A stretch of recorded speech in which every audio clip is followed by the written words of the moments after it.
সবাই খাতায় গরু আঁকো। ম্যাডাম এই নেন খাতা। বল্টু তুই এটা কি আঁকছস? ম্যাডাম আমি ঘাস আঁকছিলাম। তো ঘাস কই? ম্যাডাম গরু তো সব ঘাস খেয়ে ফেলছে। তাইলে গরু কই? ম্যাডাম গরু তো ঘাস খেয়ে চলে গেছে। ওই গোসল করে কে কে আসছো? ম্যাডাম আমরা সবাই গোসল করে আসছি। ছেলেরা গোসল করে আসো নাই?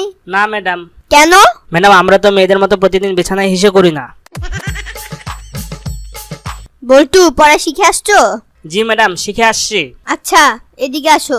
জি ম্যাডাম আসছি। আচ্ছা বলো শীতের বিপরীত কি? ম্যাডাম গ্রীষ্ম। আচ্ছা যাও। আসো। অভদ্র ছেলে। ভদ্র ছেলে। কি আশ্চর্য বল্টু। ম্যাডাম এটা তো পারবো না। বল্টু বলতো কে প্রথমে চাঁদে গিয়েছিল? ম্যাডাম সোনা মিয়া। ফাজিল কোথাকার। এবার বল কে প্রথমে এভারেস্ট জয় করেছিল? ম্যাডাম দানা মিয়া। ফাজিল কোথাকার। আয় তোর এক্ষুনি হেড স্যারের কাছে নিয়ে যাব। কি ফালতু ছাত্র রাখেন, ওরা স্কুলের নাম খারাপ করবে। কেন কি হয়েছে?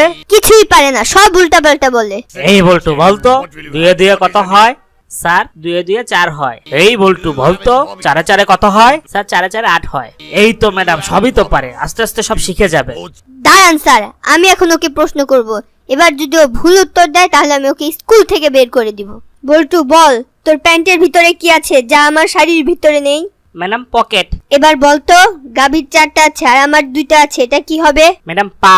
কোন কাজটা খাটতেই মজা ও আরাম? ম্যাডাম ঘুম। বল কোন জিনিস মুখের ভিতরে ঢুকে শক্ত হয়ে যায় আর বের হয় নরম হয়ে? ম্যাডাম এটা তো খুব সহজ, চুইংগাম। ছেলেরা উত্তেজিত হলে তাদের শরীরের কোন অঙ্গ ছোট থেকে বড় হয়ে যায়? ম্যাডাম এটা তো আরো সহজ, এটা হলো হৃৎপিণ্ড। ম্যাডাম থামেন থামেন, স্কুল বাদ দেন, ওই ছাত্রকে ইউনিভার্সিটিতে ভর্তি করাইয়া দেন। আপনি যেভাবে প্রশ্ন করলেন আর ও যেভাবে উত্তর দিল, আমি তো অন্য উত্তর মনে করছিলাম। হ্যালো বন্ধুরা, এখনো যদি চ্যানেলটি সাবস্ক্রাইব করে না থাকো এখনই করে নাও। সবার আগে আমাদের মজার মজার ভিডিও পেতে কামশর্টসে ফেসবুক পেজে অ্যাক্টিভ থাকো। মনে রেখো আমাদের ভিডিও বানাতে অনেক কষ্ট হয়, তোমাদের ইন্সপিরেশনই আমাদের পথ চলার শক্তি।